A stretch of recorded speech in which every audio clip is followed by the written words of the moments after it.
ఇప్పుడు ప్రభు అయిన యేసు ప్రభు నామంలో మీ అందరికీ నా హృదయపూర్వకమైన వందనాలు. గడిచిన వారం ప్రభు మనతో స్పష్టంగా మాట్లాడి ఉన్నాడు. దుఃఖపడువారు ధన్యులు, వారు ఓదార్చబడుదురు అని చెప్పబడిన మాట ప్రకారంగా ఈ గడిచిన వారములో మరి మీరు మాకు సాక్ష్యాలు తెలియపరిచారు. మీరు బాధలు అనుభవించారని, వేదనలు అనుభవించారని, కొంతమంది ద్వారా, కొన్ని పరిస్థితుల ద్వారా, అనారోగ్య సమస్యలను బట్టి మీకు బాధ కలిగింది అన్నటువంటి విషయాలు మీరు మాకు తెలియపరిచారు. అయితే ప్రభువు ముందుగానే మనతో స్పష్టంగా మాట్లాడుతూ ఉన్నాడు. జరిగే విషయాలు, జరగబోయే విషయాలు వాక్య రూపకంగా మనతో స్పష్టంగా మాట్లాడుతున్నాడు. మన దుఃఖాన్ని, మన బాధను, మన పరిస్థితులన్నిటినీ ఎరిగిన దేవుడు మనలను ఆదరిస్తూ ఉన్నాడు తన వాక్యము ద్వారా. కాబట్టి ఈ పైన వారములో ఎన్నో పరిస్థితులు మన జీవితాల్లో ఎదురయ్యాయి. దుఃఖకరమైనటువంటి పరిస్థితులు కూడా మన జీవితాల్లో ఎదురయ్యాయి. కానీ ఆశ్చర్యకరంగా ప్రభు మనలను ఆదరించాడు. ఆయన వాక్యం మనల్ని ఆదరిస్తుంది. మనకు దుఃఖము కలిగినప్పుడు, బాధ కలిగినప్పుడు, శ్రమ కలిగినప్పుడు, వేదన కలిగినప్పుడు, చింత కలిగినప్పుడు ఎవరైతే దేవుని వాక్యాన్ని ఆధారం చేసుకుంటారో, దేవుని వాక్యం పైన డిపెండ్ అవుతారో, ఆధారం చేసుకొని వాక్యాన్ని చదువుతూ ఉండగా వాక్యమైనటువంటి దేవుడు మనలను ఆదరిస్తాడు. మనల్ని ఒంటరిగా విడిచిపెట్టేవాడు కాదు. మనల్ని ఆదరించడానికి దేవుడు ఈ లోకానికి వచ్చాడు. మనల్ని ఆదరిస్తాడు, బలపరుస్తాడు, స్థిరపరుస్తాడు, లేవనెత్తుతాడు. కాబట్టి గడిచిన వారం ప్రభు స్పష్టంగా మనతో మాట్లాడాడు. షేర్నుకు ఈ వారం కూడా ఒక శ్రేష్టమైన వాక్యం పరిశుద్ధాత్మ దేవుని ఆత్మ ప్రేరేపణ చేత మరి ఒక వాక్యాన్ని ప్రభు మనతో మాట్లాడుతున్నాడు. ఒక చదువుకుందాం. పౌలు గారు తిమోతికి రాసిన 2వ పత్రిక 2వ అధ్యాయం 12వ వచనం. పౌలు గారు తిమోతికి రాసిన 2వ పత్రిక 2వ అధ్యాయము 12వ వచనం. 2వ అధ్యాయం 12వ వచనం చదవండి ఒకసారి. సహించిన వారమైతే ఆయనతో కూడా ఏలుదుము, ఆయనను ఎరగమంటే మనలను ఆయన ఎరుగను అనును. మనము నమ్మదగని వారమైనను ఆయన నమ్మదగినవాడుగా ఉన్నాడు. ఆయన తన స్వభావానికి విరోధంగా ఏమీయూ చేయలేడు. చూడండి నా ప్రియమైన దేవుని బిడ్డలారా, ఈరోజు ఒక శ్రేష్టమైనటువంటి వాక్యము ద్వారా ప్రభు మనతో మాట్లాడుతున్నాడు. ఆయనలో ఉన్నటువంటి ఒక శ్రేష్టమైనటువంటి గుణం అయినటువంటి సహనము అనే దాని విషయములో ప్రభు మనతో స్పష్టంగా మాట్లాడబోతా ఉన్నాడు. కాబట్టి శ్రద్ధగా దేవుని వాక్యాన్ని విందాం. ఇక్కడ రాయబడినటువంటి ఒక శ్రేష్టమైన మాట ఏంటంటే, మనము ఆయనతో సహించిన వారమైతే ఆయనతో కూడా ఏలుదుము. సహిస్తే ఏలేటువంటి ఒక భాగ్యం దేవుడు మనకు సిద్ధం చేసి ఉంచాడు.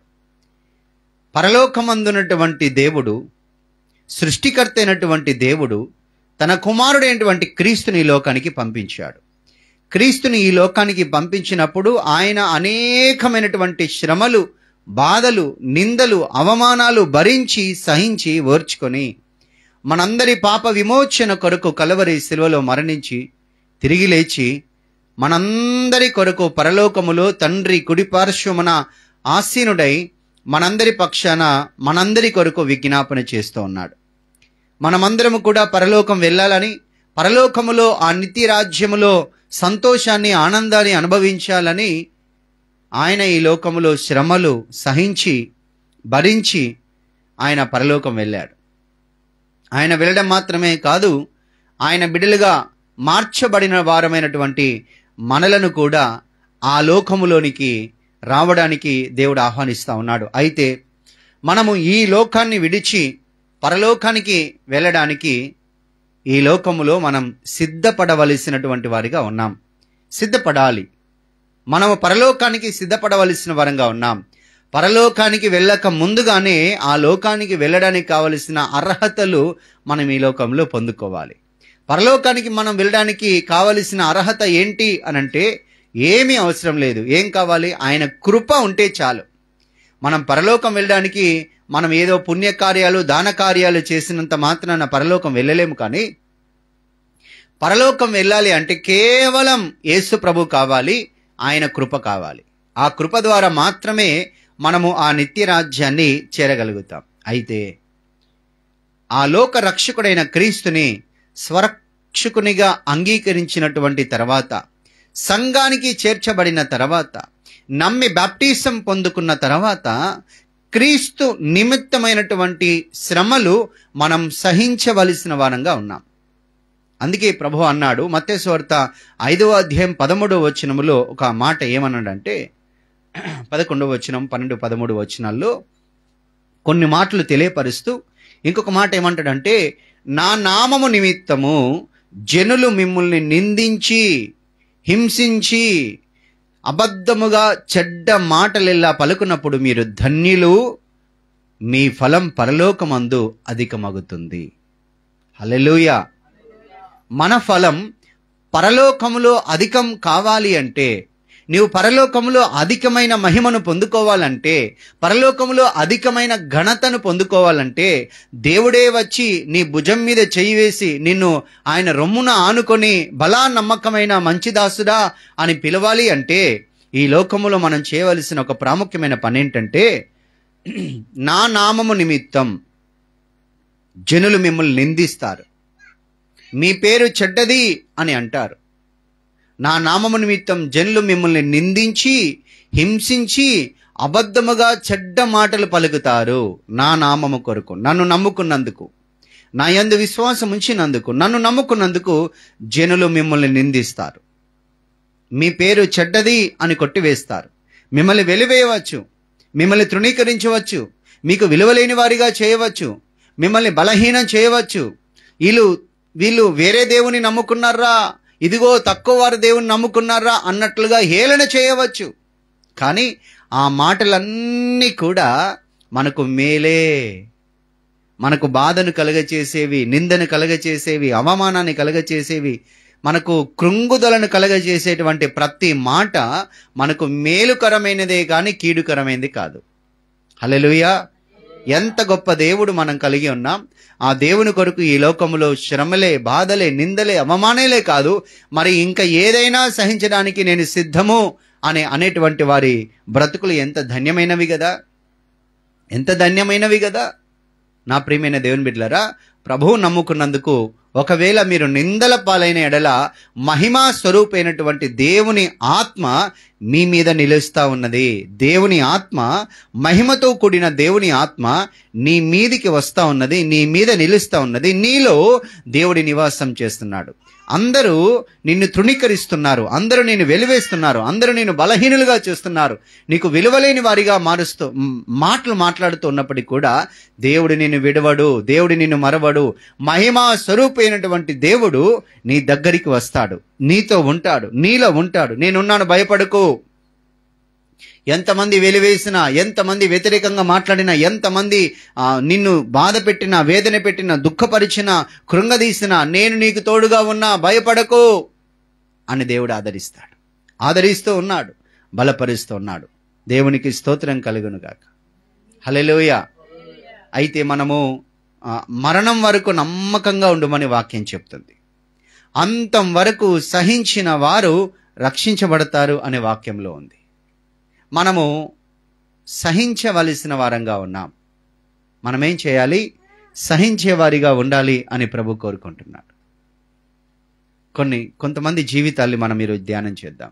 మొట్టమొదటిగా మీ అందరికీ యోబు తెలుసు కదా, ఒకసారి చదవండి ఒక మాట. యాకోబు పత్రిక 5వ అధ్యాయం 11వ వచనంలో, యాకోబు పత్రిక 5వ అధ్యాయం 11వ వచనంలో ఒక శ్రేష్టమైనటువంటి మాట రాసింది. చదవండి ఒకసారి. 5వ అధ్యాయం 11వ వచనం. సహించిన వారిని ధన్యులు అనుకొనుచున్నాము గదా, మీరు యోబు యొక్క సహనమును గూర్చి వింటిరి. ఆయన ఎంతో జాలియు ఎంతో కనికరమును కలవాడని మీరు తెలుసుకొని ఉన్నారు. చూడండి, ఇక్కడ ఒక శ్రేష్టమైన మాట ఏంటి అంటే, సహించిన వారిని ధన్యులు అని అనుకొనుచున్నాము కదా. ఏంటంట? సహించిన వారు ధన్యులు. నీవు సహిస్తున్నావా? నీవు ఒకవేళ సహించే వ్యక్తిగా ఉంటే నీవు ధన్యుడివి, ధన్యురాలివి. ఏం సహించాలి? యోబు గురించి ఒకసారి ఆలోచన చేయండి. ఆయన సహనాన్ని గురించి మీరు విన్నారా? ఇదిగో వినండి, మీకు చెప్తున్నాను. ఒకసారి చూడండి, యోబు గురించి మనం ధ్యానం చేస్తే యోబు గ్రంథములో చాలా విషయాలు రాయబడ్డాయి. యోబు ఎలాంటి వ్యక్తి అంటే యథార్థవంతుడు, నీతిమంతుడు, భయభక్తులు కలిగి చెడుతనాన్ని విసర్జించిన వాడు. ఆయనలో ఏ లోపము లేదు. యోబు he's the number 1, he's a perfective man. ఆయన పరిపూర్ణమైనటువంటి మనిషి అన్నట్టుగా వాక్యంలో రాయబడింది.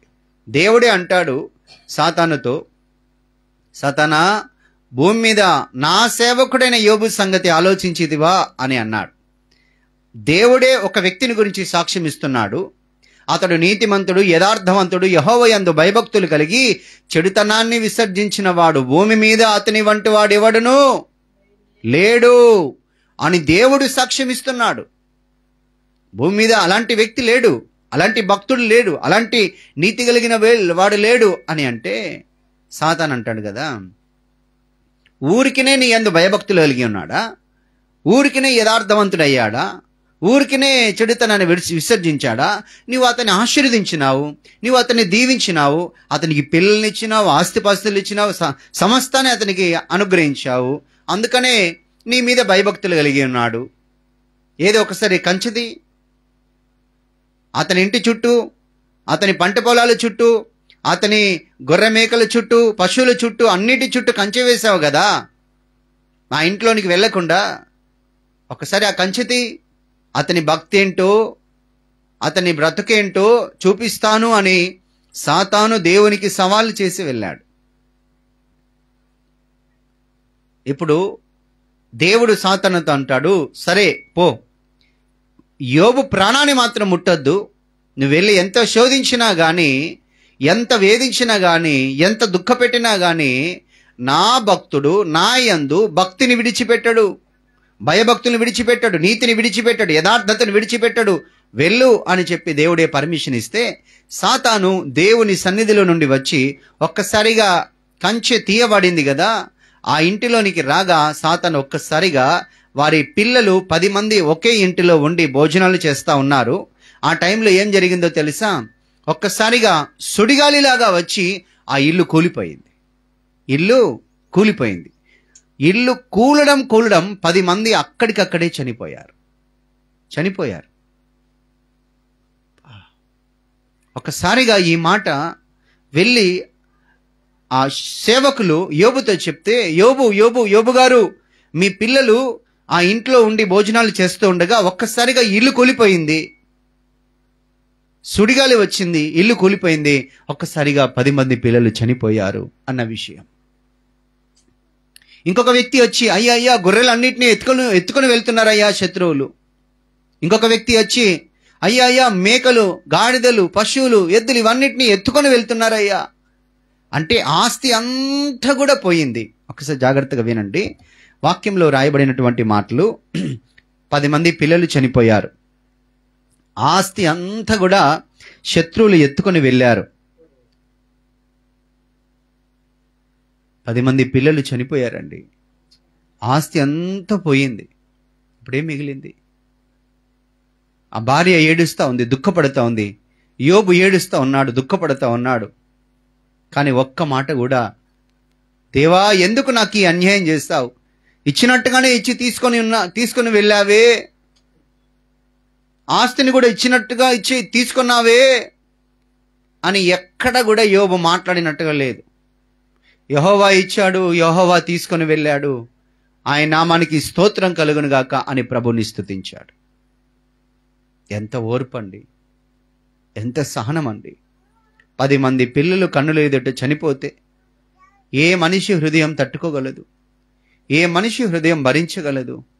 యోబు యొక్క సహనాన్ని తెలుసుకుంటున్నారా? యోబుని గురించి ఆలోచన చేశారా?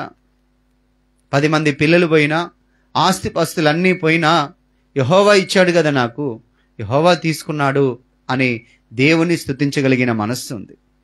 చిన్న శ్రమ రాగానే, చిన్న బాధ రాగానే, చిన్న వేదన రాగానే దేవుడు ఎందుకలా చేస్తున్నాడు? దేవా నాకెందుకు ఈ అనారోగ్యాన్ని కలగచేశావు? దేవా నాకెందుకు ఈ మాటలు, ఈ బాధ, ఈ వేదన, ఈ దుఃఖాన్ని కలగచేశావు అని దేవుని దూషించేవారు ఎంతమంది లేరు? దేవుణ్ణి ప్రశ్నించేవారు ఎంతమంది లేరు? నీ కలుగుతున్నటువంటి శ్రమలు, నీ కలుగుతున్న ఇబ్బందులు, నీ కలుగుతున్న వేదనలను బట్టి దేవుని ప్రశ్నించే వ్యక్తిగా నీవు ఉన్నావా? లేదా ప్రభువా నాకిచ్చిన ఈ శ్రమను బట్టి నీకు స్తోత్రం, నాకిచ్చిన ఈ బాధను బట్టి నీకు స్తోత్రం అని ప్రభుని స్తుతించగలిగిన వ్యక్తిగా ఉన్నావా? ఎలా ఉన్నావు నీవు? దేవుని ప్రశ్నించగలిగిన వ్యక్తిగా ఉంటే నిజంగా నువ్వు భక్తి కలిగిన వ్యక్తివి కాదు. నువ్వు దేవుని సరిగ్గా అర్థం చేసుకోలేదు. దేవుణ్ణి అర్థం చేసుకోలేని భక్తి చేస్తున్నావు. నీ భక్తి వ్యర్థం. నువ్వు చేసే భక్తి సంపూర్ణం కావాలంటే ప్రతి పరిస్థితిని అర్థం చేసుకో. ప్రతి పరిస్థితిలో దేవుని మనస్సును అర్థం చేసుకో. దేవుడు ఏది చేసినా మేలే చేస్తున్నా కానీ కీడు చెయ్యడు. కీడు చేసేవాడు కాదు దేవుడు, మేలు చేసేవాడు. నిన్ను పిలిచిన దేవుడు నీకు నష్టాన్ని కలగ చేయాలనా, నీకు బాధను కలగ చేయాలనా, నీకు వేదన కలగ చేయాలనా, నీకు దుఃఖాన్ని కలగ చేయాలనా దేవుడు నిన్ను పిలిచింది? కాదు. దేవుడు నిన్ను పరిపూర్ణుడు చేయాలని అనుకుంటున్నాడు. దేవుడు నిన్ను సంపూర్ణమైన వ్యక్తిగా మార్చాలనుకుంటున్నాడు. నీ భక్తిని పరిపూర్ణం చేయాలని దేవుడు అనుకుంటున్నాడు. దేవుడు పెట్టే పరీక్షలో స్థిరంగా నిలబడు. దేవుణ్ణి అర్థం చేసుకో. ఈ శ్రమలో నేను ఏం నేర్చుకోవాలి ప్రభా అని దేవుణ్ణి అడుగు. ఈ బాధలు, ఈ వేదనలు, ఈ దుఃఖములు, ఈ కష్టములు ప్రభా నువ్వు నాకు ఏం నేర్పిస్తున్నావు, ఏం నేర్పించబోతున్నావు, నేను చక్కగా నేర్చుకోవడానికి నాకు సహాయం చేయి అని నువ్వు ప్రభువుని అడుగు. ప్రతి చిన్నదానికి, ప్రతి పెద్దదానికి ఏంటి ప్రభా, ఎందుకు ప్రభా ఇలా అని దేవుని క్వశ్చన్ చేసేవారిగా ఉంటే నీ భక్తి వ్యర్థం. నువ్వు దేవుని మందిరానికి వస్తున్నావు అనే పేరుకు మాత్రం ఉంది కానీ నువ్వు భక్తి లేని వ్యక్తివి, దేవుని అర్థం చేసుకోలేని వ్యక్తివి. దేవుణ్ణి అర్థం చేసుకునే వ్యక్తి ప్రతి పరిస్థితిని అర్థం చేసుకుంటాడు. ప్రతి పరిస్థితిలో దేవుని చిత్తమేంటా అని వివేచిస్తాడు. చూడండి, ఆస్తిపాస్తులు అన్నీ పోయాయి, పిల్లలందరూ చనిపోయారు. ఎక్కడ కూడా వేరే విధమైన ఆలోచన లేదు. ఏది చేసినా నా దేవుడి మేలే చేస్తాడు. అయినా యెహోవా ఇచ్చాడు ఇవన్నీ, యెహోవా తీసుకున్నాడు, దేవునికి స్తోత్రం కలుగును గాక అన్నాడు. ఇప్పుడు సాతాను దేవుని దగ్గరికి వెళ్ళి నిలబడితే, ఏంటి సాతానా, ఏంటి నా సేవకుడు ఒక్క మాట కూడా నన్ను వ్యతిరేకంగా మాట్లాడలేదు అని దేవుడు మాట్లాడితే తలదించుకోవలసిన పరిస్థితి ఏర్పడింది. ఎవరికి? సాతానికి. సాతాను తలదించుకునేటట్లుగా నువ్వు ప్రవర్తిస్తున్నావా? దేవుడు తల ఎత్తుకునేటట్లుగా నువ్వు ప్రవర్తిస్తున్నావా, మాట్లాడుతున్నావా? ఒకవేళ దేవుడు తలదించుకునే విధంగా నీ మాటలు ఉన్నాయా? దేవుడు తలదించుకునే విధంగా నీ ప్రవర్తన ఉందా? దేవుడు తలదించుకునే విధంగా నువ్వు భక్తి చేస్తున్నావా? సాతాను తలదించుకొని అయినా కానీ ఇవన్నీ నువ్వు ఇచ్చావు కరెక్ట్, కానీ శరీరంలో ఆరోగ్యం కూడా ఇచ్చావు కదా, ఒకసారి దాని మీద కూడా పర్మిషన్ అయ్యి అని సాతాను అడిగాడు. సరే పో, ఏం చేస్తావో చేసుకో, అతని ప్రాణం మాత్రం ముట్టద్దు అని దేవుడు అన్నాడు. సాతాను వచ్చాడు. వచ్చి ఏం చేశాడంటే ఒక్కసారి శరీరాన్ని ముట్టుకున్నాడు. ఎవరి శరీరాన్ని? యోబు శరీరాన్ని సాతాను ముట్టుకున్నాడు. ముట్టుకుంటే ఏమైందంటే దీనికి వచ్చింది. సాతానులో ఉన్నటువంటి ఆ యొక్క ప్రభావము ఈ వ్యక్తికి ఏం కలగచేసిందంటే ఒక రోగాన్ని కలగచేసింది. ఏం రోగం అది? ఒళ్ళంతా కురుపులు అయిపోయాయి. ఏమైంది? ఒళ్ళంతా కురుపులు అయిపోయాయి. ఎక్కడ కూడా ఖాళీ లేకుండా ముఖము, ఈ వీపు, ఇదంతా కూడా కురుపులు, చిన్న చిన్న కురుపుల్లాగా అయిపోయి అది దురద వస్తూ ఉంటే గొక్కుతూ ఉన్నాడు, భరించలేకపోతున్నాడు. వేదన, దుఃఖము, బాధ, అసలు ఆ వేదన ఎక్కువైపోతుంది, బాధ ఎక్కువైపోతుంది. గోకుతూ ఉంటే రక్తం వస్తుంది, చీమ వస్తూ ఉంది, చాలా ఇబ్బంది అయిపోతూ ఉంది. నిజంగా ఎంత బాధ అంటే అంత బాధ, ఎంత వేదన అంటే అంత వేదన. నిజంగా ఆ యొక్క స్నేహితులు వచ్చి యోబును ఆదరిద్దామని వచ్చారు. యోబును ఆదరిద్దామని వచ్చినటువంటి ఆ స్నేహితులు కనీసం నోరు తెరిచి మాట్లాడలేనటువంటి స్థితి. ఎందుకంటే యోబు బాధ అలా ఉంది, యోబు వేదన అలా ఉంది, యోబు దుఃఖం అలా ఉంది. ఏంటి ఆ బాధ అంటే ఆ కురుపులు, ఆ బాధ, ఆ వేదన తట్టుకోలేకపోతున్నాడు. ఒక చిల్ల పెంకును తీసుకొని గోకుతున్నాడు. మాట వినండి, 7 రోజులైందండి స్నేహితులు వచ్చి. 7 రోజులైనా ఆ బాధ, ఆ పగలు రాత్రి ఆ బాధను భరిస్తూ, ఆ వేదన భరిస్తూ, ఆ దుఃఖాన్ని భరిస్తున్నాడు. 7 రోజులకు కొంచెం ఉపశమనం వస్తే అప్పుడు స్నేహితులు మాట్లాడగలిగారు. అంతకుముందు కూడా ఎంతో వేదన అనుభవించాడు, ఎంతో బాధ అనుభవించాడు. ఆ బాధ భరించలేక, ఆ వేదన భరించలేక, ఆ దుఃఖాన్ని భరించలేక ఒకప్పుడు తన భర్త ఎలా బ్రతికాడు, ఎలా మాట్లాడాడు, ఎంత చక్కని వస్త్రాలు వేసుకున్నాడు, ఎంత హుందగా ఉన్నాడు, ఎంత ఘనంగా ఉన్నాడు, అలాంటి వ్యక్తి ఇలా అయిపోయాడే, ఇలా బాధపడుతున్నాడే, ఇలా వేదన పడుతున్నాడే, ఇలా దుఃఖపడుతున్నాడే అని ఆ శరీరములో ఆరోగ్యము లేక, అనారోగ్య సమస్య చేత బాధపడుతూ ఒక బాధ, ఒక వేదన, ఒక దుఃఖం ఉన్నది. అయితే ఆ బాధను భరించలేక ఆ భార్య దగ్గరికి వచ్చి అంటది కదా, ఏమండి, మనం ప్రభువు నమ్ముకున్నాం కదా, ప్రభువు నమ్ముకున్నందుకు దేవుడు మనల్ని ఆశీర్వదించాడు కదా, దేవుడు మనల్ని దీవించాడు కదా, దేవుడు మనల్ని బలపరిచాడు కదా, అన్నీ ఇచ్చాడు కదా, కానీ ఎందుకండి అన్నీ ఇచ్చినట్టుగా ఇచ్చి తీసుకున్నాడు? కనీసం నీ శరీరంలో కూడా ఆరోగ్యం లేదే, శరీరంలో కూడా ఆరోగ్యం లేదే, ఎంతగా నువ్వు దుఃఖపడుతున్నావు, ఎంతగా బాధపడుతున్నావు, ఎందుకండి ఇంకా ఈ దేవుడు? ఆ దేవుణ్ణి దూషించి మరణము కమ్ము అని పలికింది. ఏంటి, ఇంకెందుకు నీ యథార్థతని విడవా? ఆ దేవుణ్ణి దూషించి మరణము కమ్ము అని అంటే యోబు ఏమన్నాడు తెలుసా? మూర్ఖురాలు మాట్లాడినట్టుగా మాట్లాడకమ్మా. ఏ దేవుని చేత మేలులు మాత్రమే మనం అనుభవించాలా? కీడు అనుభవింప తగదా?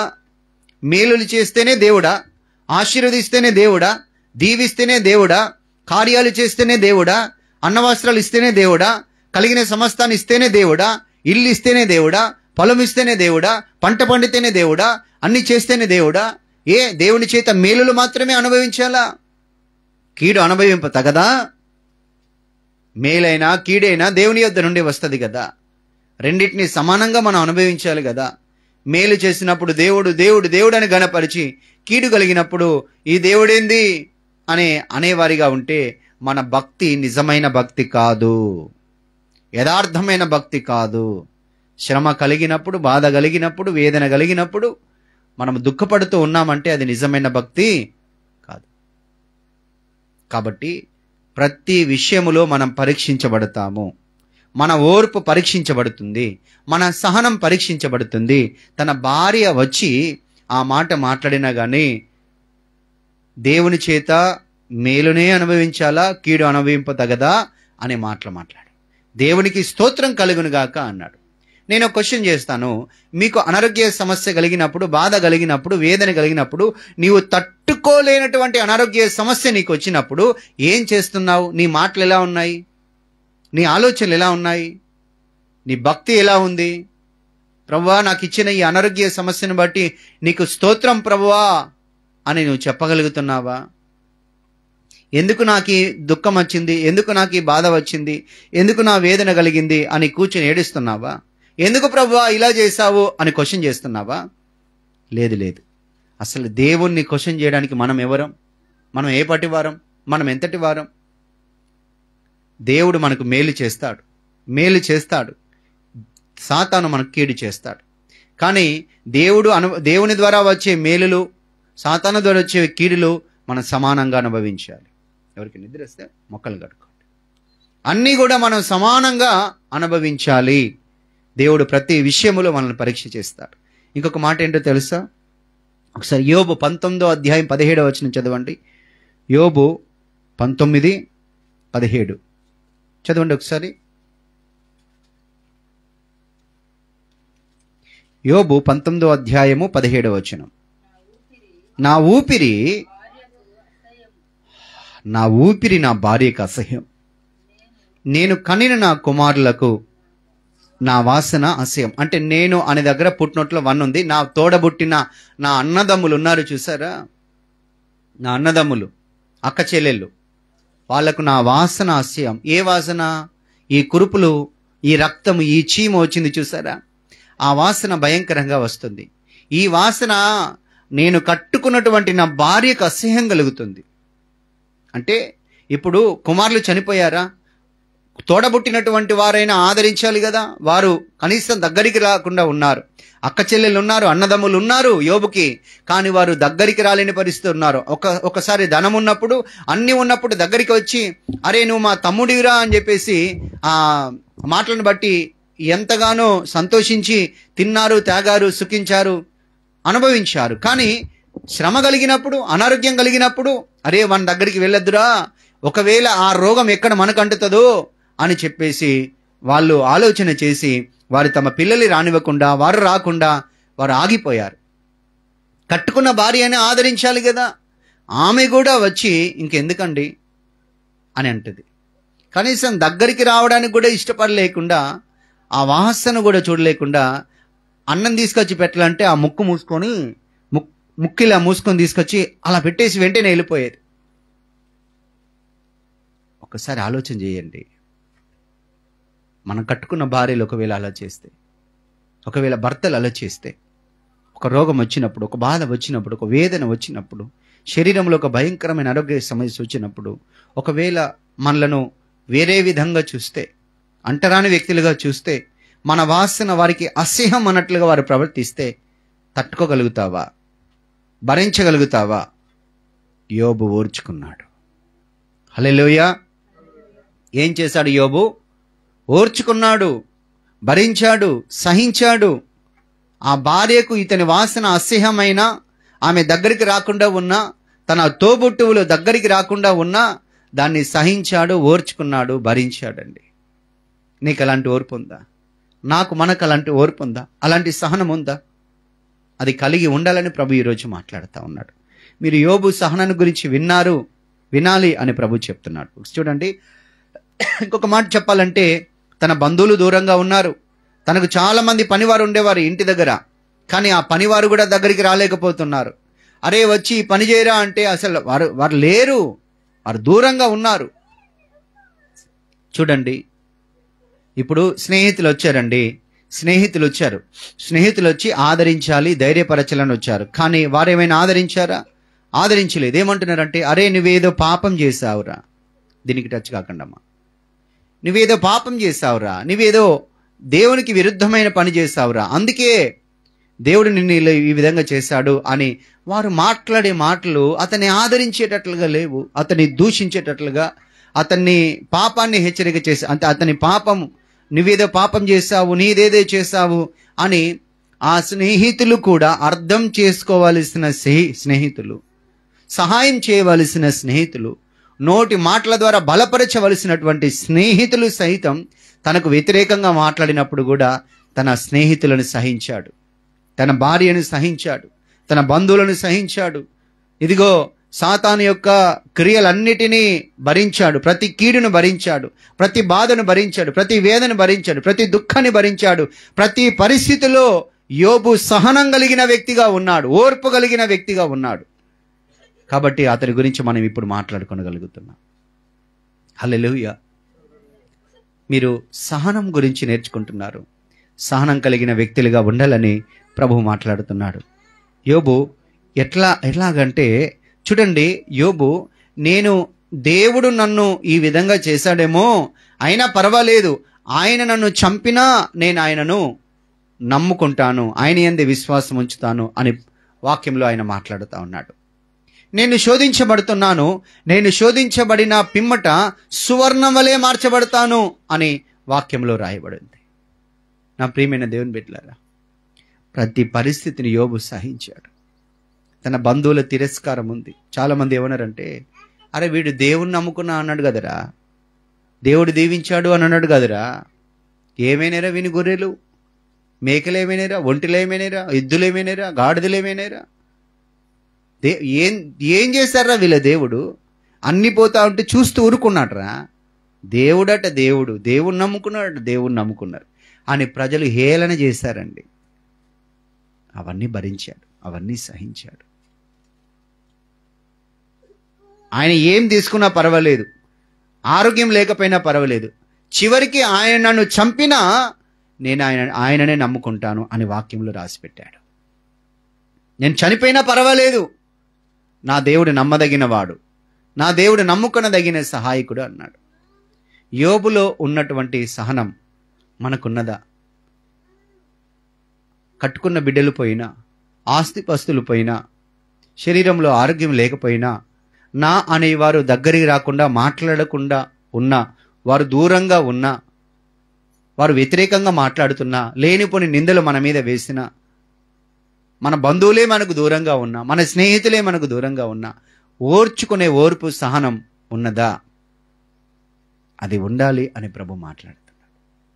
నా ప్రియమైన దేవుని బిడ్డలారా, ఓర్పు ఎంత గొప్పది అంటే, ఆ ఓర్పు ద్వారా దేవుడు ఎన్నో కార్యాలు చేయగలడు. నీలో ఉన్నటువంటి ఓర్పే నీ ప్రాణాన్ని నువ్వు దక్కించుకునేటట్లుగా చేస్తుంది. నీలో ఉన్నటువంటి సహనమే, ఓర్పే నిన్ను గొప్ప వ్యక్తిగా మారుస్తుంది. హల్లెలూయా.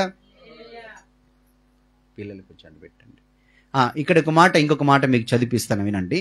మీకు బైబిల్ గ్రంథంలో ఇస్సాకు అనే ఒక వ్యక్తి ఉన్నాడు, అబ్రహాం యొక్క కుమారుడు ఇస్సాకు.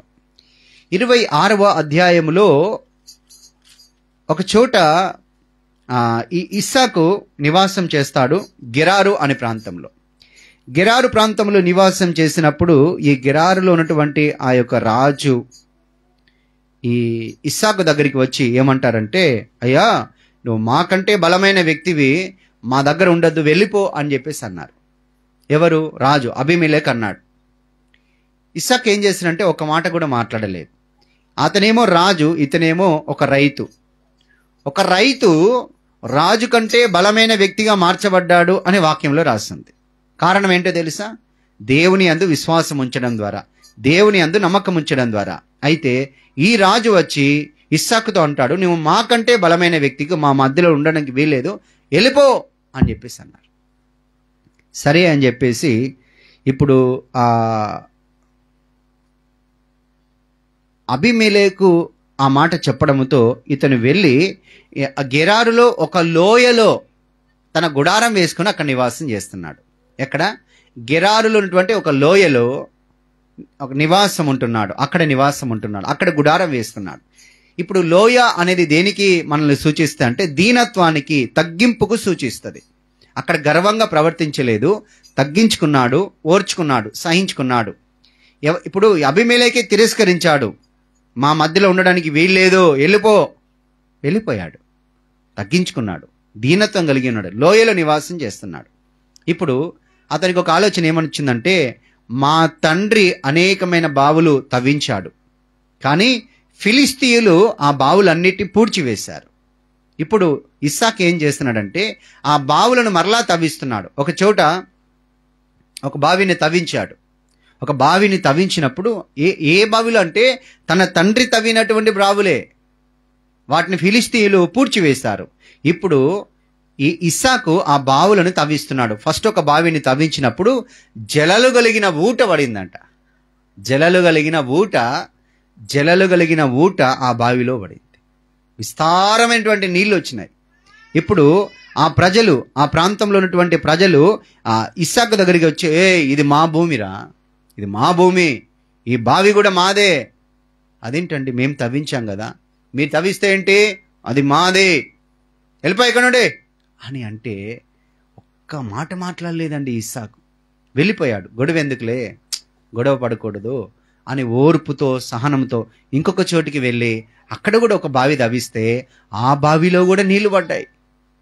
వీళ్ళు అక్కడికి వెళ్ళి ఇది కూడా మాదే, ఈ బావి కూడా మాదే అని చెప్పేసి ఈ గెరారు కాపర్లు వెళ్ళి ఇస్సాకుతో మాట్లాడితే ఇస్సాకు సర్లే, వీళ్ళతో గొడవ ఎందుకులే, వీళ్ళతో వాదం ఎందుకులే అని చెప్పి ఈ బావిని కూడా విడిచిపెట్టేసి ఇంకొక చోటికి వెళ్ళి అక్కడ కూడా ఒక బావిని తవ్వితే అక్కడ కూడా జలలు కలిగిన ఊట పడ్డది. అక్కడ బావిలో నీళ్లు విస్తారంగా పడ్డాయి. ఇప్పుడు అక్కడికి వీళ్ళు రాలేదు.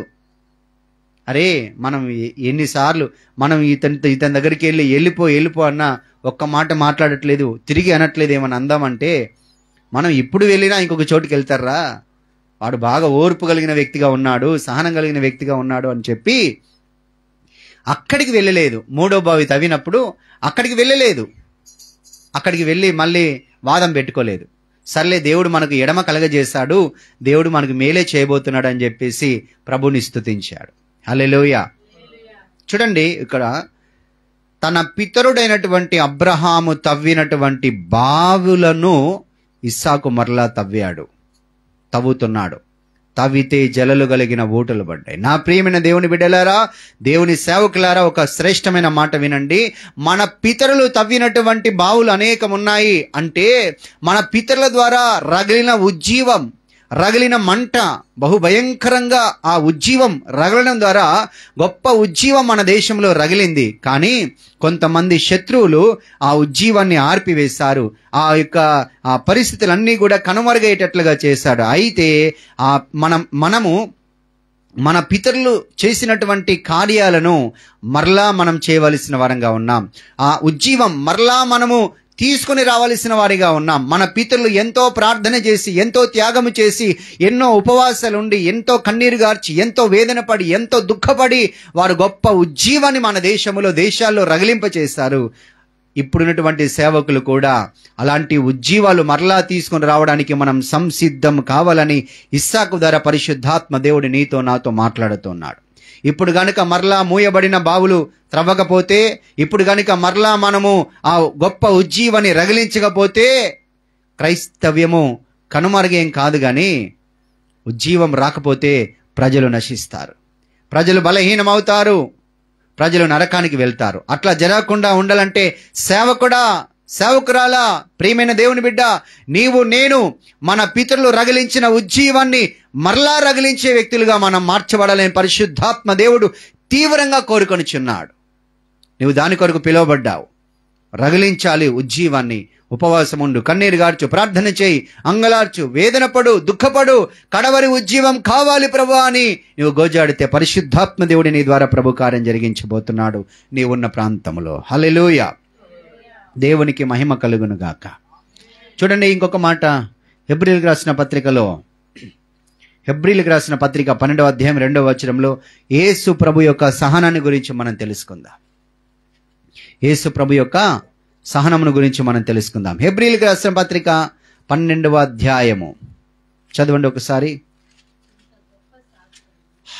12వ అధ్యాయం 2వ వచనం, మనము కూడా ప్రతి భారమును సులువుగా చిక్కులు పెట్టు ప్రతి పాపమును విడిచిపెట్టి విశ్వాసమునకు కర్తయు దాన్ని కొనసాగించువాడునైన యేసు వైపు చూచుచు మన ఎదుట ఉంచబడిన పందెములో ఓపికతో పరిగెత్తుదుము. పందెములో, మన ముందు ఉంచబడిన పందెములో ఓపికతో సహనముతో పరిగెత్తుదుము. ఆయన తన ఎదుట ఉంచబడిన ఆనందము కొరకై అవమానమును నిర్లక్ష్యపెట్టి సిలువను సహించి దేవుని సింహాసనము యొక్క కుడి పార్శ్వమున ఆసీనుడై ఉన్నాడు. మీరు అలసట పడకయు మీ ప్రాణములు విసుకకయు ఉండునట్లు పాపాత్ములు తనకు వ్యతిరేకంగా చేసిన తిరస్కారమంతయు ఓర్చుకొనిన ఆయనను తలంచుకొనుడి. దేవునికి స్తోత్ర. ఎవరిని తలంచుకోవాలి? యేసు ప్రభుని తలంచుకోవాలి. ఏమని తలంచుకోవాలి? పాపాత్ములు తనకు వ్యతిరేకంగా చేసిన ఆ వ్యతిరేకమైనటువంటి ఆ తిరస్కారం అంతటినీ ఓర్చుకున్నాడు, సహించాడు.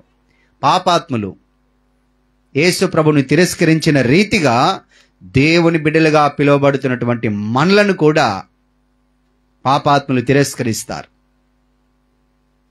సాతాను ప్రజలు వ్యతిరేకిస్తారు, దూషిస్తారు, దేశిస్తారు. వారు నన్ను దేశించారు, నా యందు విశ్వాసం ఉంచే మిమ్మల్ని కూడా ద్వేషిస్తారు. అయితే మీరేం చేయాలి? ఓర్పు కలిగి ఉండండి. మీరు మీ ఓర్పు చేత మీ ప్రాణాలు మీరు దక్కించుకుంటారు. Praise the lord. హల్లెలూయా. చూడండి, మనం ప్రతి పాపాన్ని సులువుగా చిక్కులు పెట్టే ప్రతి పాపాన్ని విడిచిపెట్టాలి, ప్రతి భారాన్ని విడిచిపెట్టాలి. ఏం చేయాలి? మన ముందు దేవుడు ఒక పందెను ఉంచాడు. మనం పరుగు పందెములో ఉన్నాం. క్రైస్తవ్యము అనేటువంటి ఒక పరుగు పందెములో, దేవుని మార్గము, ఇరుకు మార్గము అనేటువంటి ఒక పరుగు పందెములో మనం ఉన్నాం. ఈ పరుగు పందెములో మన ముందు ఒక గురి ఉన్నది. ఏముంది? గురి ఉన్నది. యేసు ప్రభు ముందు కూడా ఒక గురి ఉంది. ఆయన ఎందుకు ఈ లోకానికి వచ్చాడంటే, ఆయన మనందరి పాపాల కొరకు, మనందరి అతిక్రమాల కొరకు కల్వరి సిలువలో మరణించడానికి ఈ లోకానికి వచ్చాడు. హల్లెలూయా. అది మాత్రమే కాదు, మరణానికి లోనైనటువంటి వారమైన మనలను పరలోకానికి చేర్చడానికి ఈ లోకానికి వచ్చాడు. కాబట్టి వచ్చినటువంటి దేవుడే మనకు ఒక మాదిరిని ఉంచి వెళ్ళాడు. ఏంటి ఆ మాదిరి అంటే, ఆయన ఈ లోకానికి వచ్చినప్పుడు అనేకమైన శ్రమలు అనుభవించారండి. అనేకమైన శ్రమలు. కన్య మరియ గర్భమందు ఆయన జన్మించాడు కదా. ఆయన 30వ ఏటన ఆయన సువార్త చేయడం, దేవుని రాజ్యాన్ని ప్రకటించడం ప్రారంభించాడు కదా. ప్రకటిస్తున్నప్పుడు యూదుల ద్వారా, శాస్త్రుల ద్వారా, పరిచయుల ద్వారా తిరస్కారాన్ని పొందుకున్నాడు. ధర్మశాస్త్రాన్ని ఎరిగినటువంటి శాస్త్రులు, పరిచయులు తనను గణపరచవలసినది పోయి తనను తృణీకరించారు, తిరస్కరించారు. నీవు దయ్యములకు అధిపతి అయినటువంటి బయల్జెబుల వలన నీవు దయ్యాల్ని వెలుగొడుతున్నావు, నీవు దయ్యానివి అని అన్నారు. సహించాడు. నువ్వు పిచ్చివాడవు అని అన్నారు. సహించాడు. మా కుమారుడు పిచ్చి పట్టి ఈ విధంగా చేస్తున్నాడని తన ఇంటి వారే అనుకొని తన్ను పట్టుకోవడానికి వచ్చినప్పుడు వారిని సహించాడు. మనందరి పాపాల కొరకు, మనందరి అతిక్రమాల కొరకు కల్వరి శిలువలో పిలాతు ఎదుట నిలబడ్డాడు. అక్రమకారుల్లో ఒకనిగా ఎంచబడ్డాడు. దోషిగా మార్చబడ్డాడు. దోషము లేనివాడు దోషిగా మార్చబడ్డాడు. పాపము లేనివాడు మన పాపాల కొరకు పాపిగా మార్చబడ్డాడు. అంటే మన పాపం ఆయన మీద వేయబడింది, మన దోషాలు ఆయన మీద వేయబడ్డాయి. మన అతిక్రమ క్రియలకు ప్రతిఫలంగా ఆయన శిక్ష అనుభవించాడు. ఏం చేశారు తెలుసా? ఆయన తల మీద ముళ్ళ కిరీటం పెట్టి కర్రతో అలా కొడితే ఆ ముళ్ళు తలలో గుచ్చుకున్నాయి. ఎంత వేదన ఉంటుందండి. గడ్డం పట్టుకొని పెరికి వేశారట. వీపులో చెయ్యితో గట్టిగా కొట్టారంట. కళ్ళ గంత గట్టి కొట్టి, యేసుప్రభువా నిన్ను ఎవరు కొట్టారో తెలుసుకో, చెప్పుకో. తిరస్కరించారు. హేళన చేశారు. అవమానానికి గురి చేశారు. ముఖం ఇలా ఉంది చూసారా? ముఖం మీద థు అని ఉమ్మేశారు. ఎవరి మీద? యేసు ప్రభు మీద. మనం మీద ఉమ్మి వేస్తే మనం ఇట్లా ముఖం తిప్పుకుంటాం, కానీ ఆయన ముఖం తిప్పుకోలేదు. ఉమ్మి వేయి వారి వైపుకు తన ముఖము తిప్పలేదు, పక్కకు తిప్పలేదు. ఉమ్మి వేస్తే అలాగే ఉన్నాడు. ఆ ఉమ్మేస్తే ఆ ఉమ్ము వచ్చి ఇక్కడ పడి అలా కారుతా ఉంది. ముఖం మీద ఉమ్మి వేయబడ్డాడు, తృణీకరించబడ్డాడు, కొట్టబడ్డాడు, కొరడా దెబ్బల చేత కొట్టబడ్డాడు, తృణీకరించాడు. యూదులకు రాజు, యూదులకు రాజు అని హేళన చేయబడ్డాడు. ఎంతగా సహించాడో తెలుసా? ఎంతగా భరించాడో తెలుసా? ఎవరి కోసం ఆ సహనం? ఎవరి కొరకు ఆ బాధ? ఎవరి కొరకు ఆ దుఃఖం? పాపానికి గురైనటువంటి మనలను పాపం నుండి విడిపించడానికి, పాపం వలన వచ్చేటువంటి ఆ మరణం నుండి మనల్ని విడిపించడానికి మన పక్షాన ఆయన మరణానికి సిద్ధమయ్యాడు. మన పక్షాన మన మీదికి రావాల్సిన అవమానం అంతటిని ఆయన భరించాడు, ఆయనే సహించాడు. ఆయన అవమానపరచబడ్డాడు, ఆయన తృణీకరించబడ్డాడు, ఆయన వ్యతిరేకపరచబడ్డాడు. ఆయన అవన్నీ చేసిన గొర్రె బొచ్చు కత్తిరించి వాని ఎదుట గొర్రె మౌనంగా ఉండినట్లుగా యేసు ప్రభువు వారి ఎదుట మౌనంగా ఉన్నాడు. వారి ఎదుట మౌనంగా ఉన్నాడు. నేను ఒక మాట అంటే తిరిగి అంటున్నావా? ఎవరైనా నిన్ను ఒక మాట అంటే తిరిగి అంటున్నావా? ఎవరైనా కొడితే తిరిగి కొడుతున్నావా? తిరిగి బెదిరించలేదు. ఏంట్రా నన్ను ఎందుకు కొడుతున్నావా అని యేసు ప్రభు నోరు తెరవలేదు. ఎవరి కొరకు? మన కొరకు. ఆయన నోరు తెరవలేదు. మరి నేనేం చేస్తున్నా? ఒక్క మాట అంటే తట్టుకోలేని పరిస్థితి. ఓర్పు లేదు, సహనం లేదు. ఓర్పు సహనం లేని భక్తివి చేస్తున్నాం. అది నిజమైన భక్తి అనుకుంటున్నారా? గుడ్డి భక్తి. సహనము లేని, ఓర్పు లేని భక్తి నిజమైన భక్త? యేసు ప్రభు ఏమన్నాడు? నా యొద్ద నేర్చుకోండి అన్నాడు ప్రభు. ఆయన దగ్గర నువ్వేం నేర్చుకుంటున్నావు? ఆయన దగ్గర మనం ఏం నేర్చుకుంటున్నాం? ఆయన మనల్ని చూసినప్పుడు మనల్ని అంగీకరిస్తాడా? మన భక్తిని అంగీకరిస్తాడా? మన యథార్థతను అంగీకరిస్తాడా? ఆయన ఇప్పటికీ నిన్ను బట్టి నన్ను బట్టి దుఃఖపడతా ఉంటే మన జీవితాలు ఎందుకొరకు, ఎవరి కొరకు మనం ఇంకా బ్రతికేది? మార్పు లేని మన బ్రతుకుల్లో, మార్పు లేని మన జీవితాల్లో, మార్పు లేని మాటల్లో, మార్పు లేని మన చూపుల్లో, మార్పు లేని మన ప్రవర్తన బట్టి దేవుడు ఎంతగా దుఃఖపడుతున్నాడు, ఎంతగా వేదన పడుతున్నాడు, ఎంతగా కన్నీరుగా అరుస్తున్నాడు. ఆయన ఓర్చుకున్నాడు అండి. ఆయన సహించుకున్నాడు. తిరిగి ఒక్క మాట కూడా మాట్లాడలేదని వాక్యంలో ఉంది. ఆయన ఒక్క మాట కూడా మాట్లాడలేదు. గొడవ పెట్టుకోవడానికి మనం ముందుకెళ్తాం, బెదిరించడానికి మనం ముందుకెళ్తాం. ఏంట్రా నువ్వు నన్ను అనేవాడివా అని ఒక్క మాట వాళ్ళు మాట్లాడితే 10 మాటలు అనే రకాలుగా మనం అంటున్నా. మన భక్తిని దేవుడు అంగీకరిస్తాడా?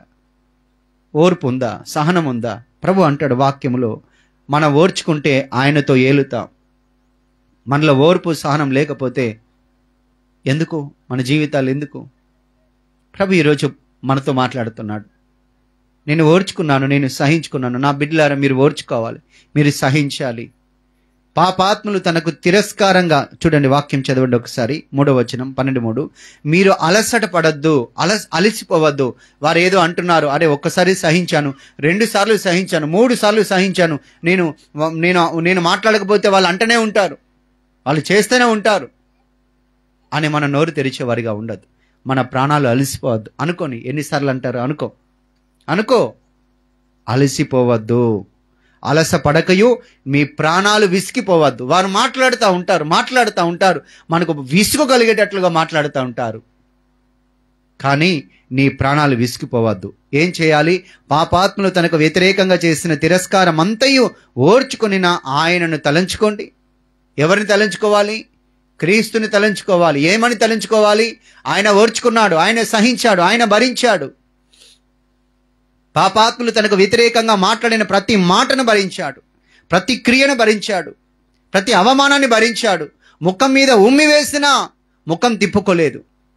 పైగా తన్ను తిరస్కరించిన వారి కొరకు, తన మీద ముఖం మీద ఉమ్మి వేసిన వారి కొరకు ముళ్ళ కిరీటం పెట్టి కొరడ దెబ్బలు కొట్టి భయంకరంగా హింసించిన వారి కొరకు సిలువలో ఒక మాట ఏమన్నాడు తెలుసా? ప్రభువా, వీరేం చేస్తున్నారు, వీరు ఎరుగరు, వారిని క్షమించండి అన్న. ప్రభువా, వీరేం చేస్తున్నారో వీరికి తెలియదు, వీరిని క్షమించండి అని ప్రభు అన్నాడు. ఒకవేళ క్షమించండి అని ప్రభు ఒకవేళ అనకపోతే, ఒకవేళ తండ్రి అయిన దేవుడు ఉగ్రత కలిగి ఒకవేళ వాళ్ళ మీద ఏదైనా చేస్తే, వాళ్ళు ఏదో చేయడం కాదు, ఎవరి పాపాన్ని బట్టి వారి నశిస్తానని వాక్యంలో ఉంది.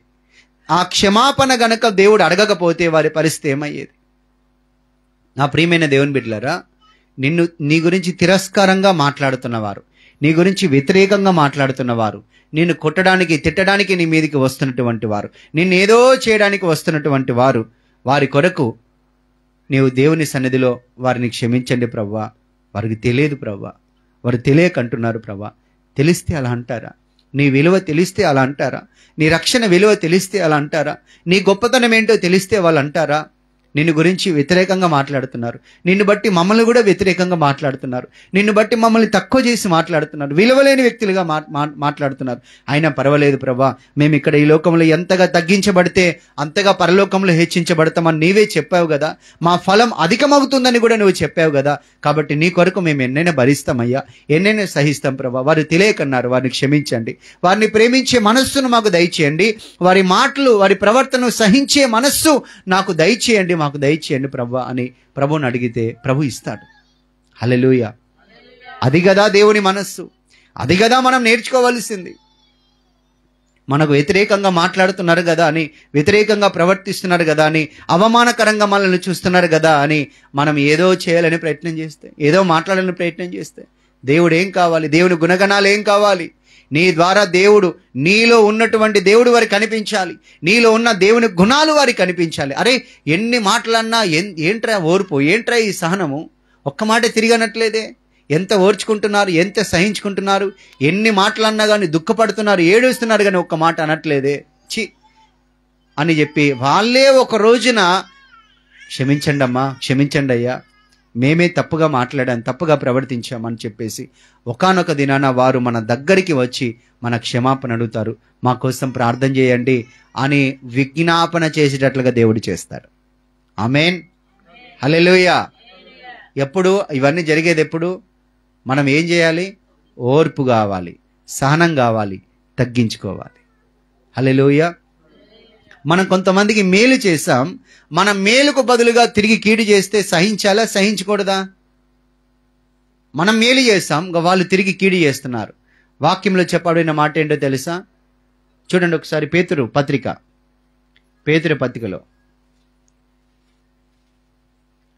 2:20 ఒకటో పత్రిక.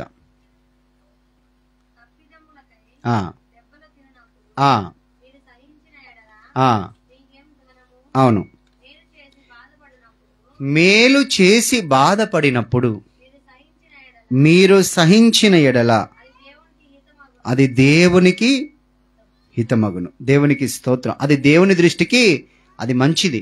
మనం మేలు చేశాం, కానీ తిరిగి కీడినే అనుభవిస్తున్నాం. అయినా పర్వాలేదు, దేవుని దృష్టికి అది యోగ్యమైనది. హల్లెలూయా, ప్రైజ్ ది లార్డ్, హల్లెలూయా. కాబట్టి మనం సహించే వారిగా ఉండాలని ప్రభు కోరుకుంటున్నాడు. ఓర్చుకునే వారిగా ఉండాలని ప్రభు కోరుకుంటున్నాడు. మనం గనక ఈ లోకములో బ్రతికినంత కాలం దేవుని కొరకు ఓర్పు సహనం కలిగి సహించిన వారిగా ఉంటే దేవుడు ఏం చేస్తాడో తెలుసా? ఇప్పుడు ఇక్కడ ఒక మాట చూడండి, హెబ్రీ పత్రిక 12వ అధ్యాయంలోనే యేసు వైపు చూచుచు మన ఎదుట ఉంచబడిన పందెములో ఓపికతో పరిగెత్తుదాం. ఆయన అంటే ఎవరు? యేసు ప్రభు తన ఎదుట ఉంచబడిన ఆనందము కొరకై. దేని కొరకు? ఏ కొరకు? ఆనందము కొరకు ఏం చేశాడు? అవమానాన్ని నిర్లక్ష్యం చేశాడు.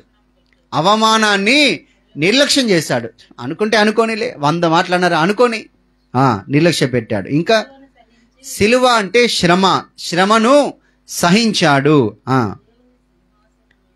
ఇప్పుడు ఒకటి అవమానాన్ని నిర్లక్ష్యం చేశాడు, సిలువ అనే శ్రమలను సహించాడు.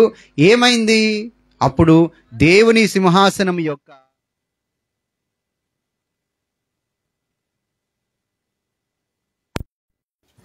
దేవుని కుడిపార్శ్వం యొక్క సింహాసనం యొక్క కుడిపార్శ్వమున ఆసీనుడై ఉన్నాడు. దేవునికి మహిమ కలుగును గాక. నా ప్రియమైన దేవుని బిడ్డలారా, నా ప్రియమైన దేవుని బిడ్డలారా, ఇక్కడ ఒక శ్రేష్టమైన మాట ఏంటంటే ఆయన సిలువను సహించాడు, శ్రమలను భరించాడు, తిరస్కారం అంతటినీ సహించాడు. ఇంకొకటి ఏంటి? అవమానాన్ని నిర్లక్ష్యం చేశాడు. ఆయనకి ఏం దొరికింది? పరలోకములో సింహాసనము, దేవుని కుడి పార్శ్వమున ఆయన ఆసీనుడై ఉన్నాడు. అట్టి భాగ్యాన్ని దేవుడు యేసు ప్రభుకి ఇచ్చాడు. దేవుడు యేసు ప్రభుకి ఇచ్చాడు. హల్లెలూయా, హల్లెలూయా. దేవునికి స్తోత్రం, హల్లెలూయా. చూడండి, సహించుకున్నాడు కాబట్టి, ఓర్చుకున్నాడు కాబట్టి, సహించుకున్నాడు కాబట్టి అక్కడ సింహాసనం దొరికింది. నీవు నేను కూడా దేవుని కొరకు సహిస్తే, దేవుని కొరకు ఓర్చుకుంటే, మనం భరిస్తే నీకు శ్రమలు వస్తాయి, రాకుండా ఉండదు. ప్రభు నమ్ముకుంటే శ్రమలు రావా? ఎవరు చెప్పారు? ప్రభు నమ్ముకుంటే ఏ శ్రమలు రావని? అబద్ధం. ప్రభు కొరకు వచ్చే శ్రమల్లో మనకు ఒక మేలుకరమైనది ఏంటంటే దేవుడు మనతో ఉంటాడు. దేవుడు మనతో ఉంటే మనకి ఏమీ లేకపోయినా ఒక సంతోషం మనకు ఉంటుంది. హల్లెలూయా. నీవు కనుక నీ బ్రతికిన కొద్ది కాలములో దేవుని కొరకు సహిస్తే, దేవుని కొరకు ఓర్చుకుంటే, పరలోకంలో నీ కొరకు మహిమ ఉన్నది, పరలోకంలో నీ కొరకు ఆనందం ఉన్నది, పరలోకంలో నీకు ఒక ఘనత ఉన్నది, పరలోకంలో నీ కొరకు అనేకమైన కిరీటాలు ఉన్నాయి. హల్లెలూయా. నీ పేరు పరలోకంలో జీవ గ్రంథమందు రాయబడి ఉన్నది. అది తుడిచివేయబడకుండానట్లుగా ఓర్చుకో, అది తుడిచివేయబడకున్నట్లుగా సహించు, భరించు. దేవుని కొరకు శ్రమలు భరించు, దేవుని కొరకు నిరీక్షణ కలిగి ఉండు, దేవుని కొరకు నువ్వు స్థిరంగా ఉండు. నీవు పరుగు పందెంలో ఉన్నావు, ఈ విషయాన్ని మర్చిపోకు. లోకములో పరుగు పందెం పెట్టినప్పుడు వాళ్ళు ఏం చేస్తారు? వేగిరంగా పరిగెత్తుతారు, త్వరగా పరిగెత్తుతారు. కానీ ఈ ఆత్మీయ పరుగు పందెంలో మనం పరిగెత్తాలి అంటే సహనం, ఓర్పుతో పరిగెత్తాలి. కానీ ఎట్లా? ఓర్పుతో, సహనంతో పరిగెత్తాలి. ఈ పరిగెత్తేది కూడా ఎట్లా పరిగెత్తాలి? మనుషుల వైపు చూడొద్దు, ఏ పరిస్థితుల వైపు చూడొద్దు, ఏ శ్రమ వైపు చూడొద్దు, దేవుని వైపు మాత్రమే చూడాలి. ఆయన విశ్వాసానికి కర్త, నీకు విశ్వాసాన్ని కలుగచేస్తాడు. మనుషుల వైపు చూడొద్దు. నీవు పరుగు పందెంలో ఉన్నావు, దేవుని మార్గంలో ఉన్నావు. ఈ మార్గాన్ని తప్పించడానికి చాలా మంది నిన్ను వ్యతిరేకంగా మాట్లాడతారు. నీ పక్కనే వచ్చి కుక్కలాగా మొరుగుతూ ఉంటారు. ఏ కుక్క అరుపును మొరుగును నువ్వు పట్టించుకోవద్దు, నిర్లక్ష్యం చేయి. నువ్వు స్థిరంగా ఉండు, బలంగా ఉండు. దేవుడు నీ కొరకు పరలోకంలో ఎదురు చూస్తున్నాడు. నీ కొరకు పరలోకంలో నీ కొరకు తండ్రి అయిన దేవునికి విజ్ఞాపన చేస్తా ఉన్నాడు. ఆయన నీ కొరకు పరలోకంలో స్థలాన్ని సిద్ధపాటు చేస్తాడు. ఓర్చుకో ప్రియమైన దేవుని బిడ్డ, భరించు, సహించు. దేవుని కొరకు నువ్వు అనుభవించే ప్రతి శ్రమ, ప్రతి బాధ, ప్రతి వేదన, ప్రతి దుఃఖం, ప్రతి నింద నీకు అది ప్రయోజనకరంగానే ఉంటుంది. ఆమేన్, హల్లెలూయా. మాట చదివి ముగిస్తాను. మనం ఆయనతో కూడా సహించిన వారమైతే ఆయనతో కూడా ఏలుదుము. ఏం చేస్తాం? ఏలేటువంటి భాగ్యం దేవుడు మనకి ఇస్తాడు. ఏలే భాగ్యం దేవుడు మనకి ఇస్తాడు. మనం ఏలుతామండి, మనం ఏలుతాం. అదొక్కటి. హల్లెలూయా, ప్రైజ్ ది లార్డ్. హల్లెలూయా, హల్లెలూయా. మనం దేవునితో పాటుగా ఈ భూలోకములో ఆ 1000 సంవత్సరాలలో ఏలేటువంటి భాగ్యాన్ని దేవుడు మనకి ఇవ్వబోతున్నాడు. నీకు నాకు ఈ లోకములో, ఈ భూలోకములోనే ఏలేటువంటి ఒక భాగ్యాన్ని దేవుడు మనకి ఇవ్వబోతున్నాడు. అలాగా దేవునితో పాటు నేను ఏలే క్రమములో ఉండాలి అంటే నువ్వు సహించాలి, ఓర్చుకోవాలి, భరించాలి. ఓర్పు సహనం లేని భక్తి వ్యర్థం. ఓర్పు లేని భక్తి వ్యర్థం, సహనం లేని భక్తి వ్యర్థం. యోబు గ్రంథంలో ఒక మాట ఉంది, లోపల భక్తి లేనివారు, నా వైపు చూడండి, లోపల భక్తి లేనివారు హృదయంలో క్రోధం ఉంటుంది, కోపం ఉంటుంది, తొందరగా కోపడతారు. తొందరగా కోపడంలో ఉన్న మాట ఏంటంటే, అర్థం ఏంటంటే లోపల భక్తి లేదు. భక్తి లేదు. భక్తి లేని వారు తొందరగా కోపాడతారు. భక్తి కలిగిన వారు తొందరగా కోపాడరు, కొంచెం ఓర్చుకుంటారు, సహించుకుంటారు. ఎందుకంటే వారు భక్తి కలిగిన వారు, దేవుణ్ణి కలిగిన వారు, దేవుని మనస్సు కలిగిన వారు, దేవుని ఆలోచన కలిగిన వారిగా వారు ఉంటారు. హల్లెలూయా. నీవు దేవుణ్ణి నేర్చుకోవడానికి దేవుని సన్నిధిలోనికి వస్తున్నావు. ఎవరిని నేర్చుకోవడానికి? యేసు ప్రభుని నేర్చుకోవడానికి. ఆయన ఎలాగా ఉన్నాడో, ఎలా ప్రవర్తించాడో అలాగా నేను ఉండాలని ప్రభు కోరుకుంటున్నాడు. అలాగ ఉండడానికి ప్రభు మనకు సహాయం చేస్తాడు.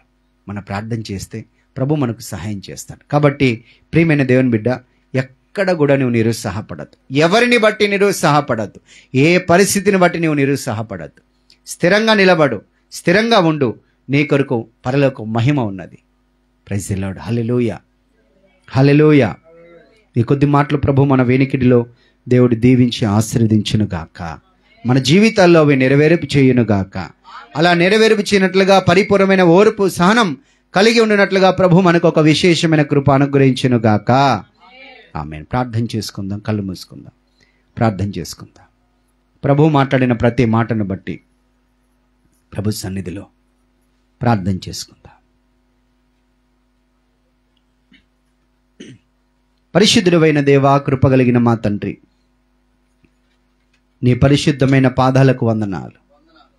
చేద్దాం, ప్రతి ఒక్కరూ ప్రార్థన చేద్దాం. ప్రతి ఒక్కరూ ప్రార్థన చేద్దాం. ప్రార్థన చేద్దాం. ఒకసారి మనల్ని మనం పరీక్ష చేసుకుందాం. ఈరోజు నీవు ఓర్పు సహనం కలిగి ఉండాలని ప్రభు స్పష్టంగా మాట్లాడాడు. ఓర్పు కలిగి ఉన్నావా లేవా ఒకసారి పరీక్ష చేసుకుందాం. యోబు సహనాన్ని గురించి మీరు వింటిరి కదా అని వాక్యంలో రాసి ఉంది. మీరు ఈరోజు యోబు సహనాన్ని గురించి విన్నారు. తన కడుపులో పుట్టిన 10 మంది పిల్లలు తన కన్నుల ఎదుట చనిపోయినా ఓర్పు కలిగి ఉన్నాడు, సహనం కలిగి ఉన్నాడు. శరీరంలో ఆరోగ్యం లేకపోయినా ఓర్పు సహనం కలిగి ఉన్నాడు. ఎంతమంది తిరస్కరించినా ఓర్పు సహనం కలిగిన వ్యక్తిగా ఉన్నాడు. ఆదరించవలసిన భార్య తన వాసన అసహ్యకరంగా ఉండి దూరంగా ఉండగా అది సహించాడు. స్నేహితులు వ్యతిరేకంగా మాట్లాడిన ప్రతి మాటను సహించాడు. తన బంధువులు, అన్నదమ్ములు, అక్క చెల్లెలందరూ దూరం అయిపోయారు, సహించాడు. అన్నీ సహించాడు, అన్నీ ఓర్చుకున్నాడు. ఓర్చుకుని సహించుకున్నటువంటి యోబు జీవితం ఏమైంది? తదుపరి 2 ఆశీర్వాదాన్ని పొందుకున్నాడు. యేసు ప్రభు కూడా మన కొరకు ఓర్చుకున్నాడు, మన కొరకు సహించాడు, మన కొరకు భరించాడు. ఒకసారి ప్రభు వైపు చూద్దాం, ప్రార్థన చేసుకుందాం. ప్రభు యొక్క సహనం మనమును కలిగి ఉండినట్లుగా ప్రభు కొరకు వేడుకుందాం. మీరు ఇక ప్రార్థన చేయండి. మైక్ తీసు.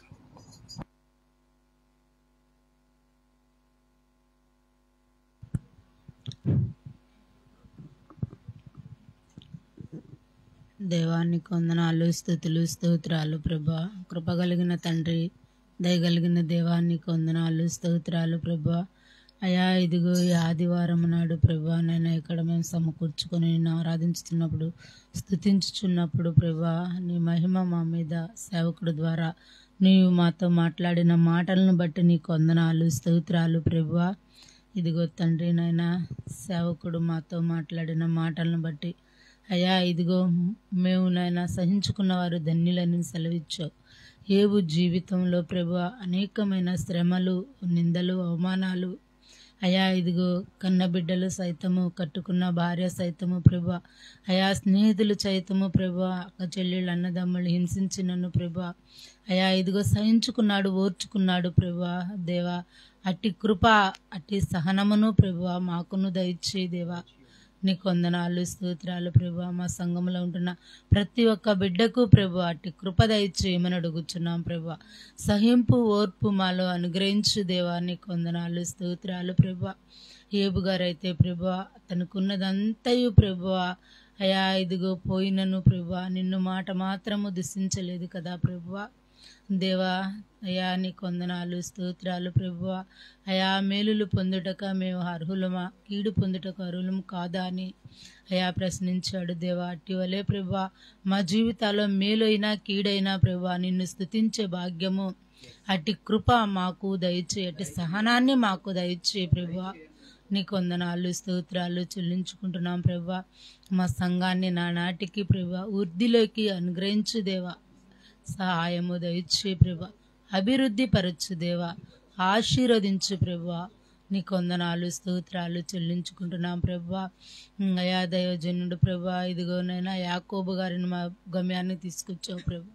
అయా ఇదిగో తండ్రి వారి పితరులు తవ్విన బావిలో ప్రభువా అయా అయా ఇదిగో తండ్రి తవ్వినప్పుడు ప్రభువా బూడ్చి వేసిన బావులను ప్రభువా మరలా తవ్వినప్పుడు ప్రభువా జీవజలపు బుగ్గలు ప్రభువా అయా ఇదిగో ఉపికించి ఉన్నావు ప్రభువా. మా జీవితాల్లో కూడా ప్రభువా అయా ఇదిగో మా పితరులు చేసిన ప్రభువా ప్రతి ఒక్క దోషములను, పాపములను ప్రభువా వాటన్నిటినీ నాయన మేము తిరస్కరించి ప్రభువా నీ యందు జీవజలపు ఊటల వలె మేము జీవించుటకు సహాయము దయచు దేవా. నీకు వందనాలు, స్తోత్రాలు ప్రభువా.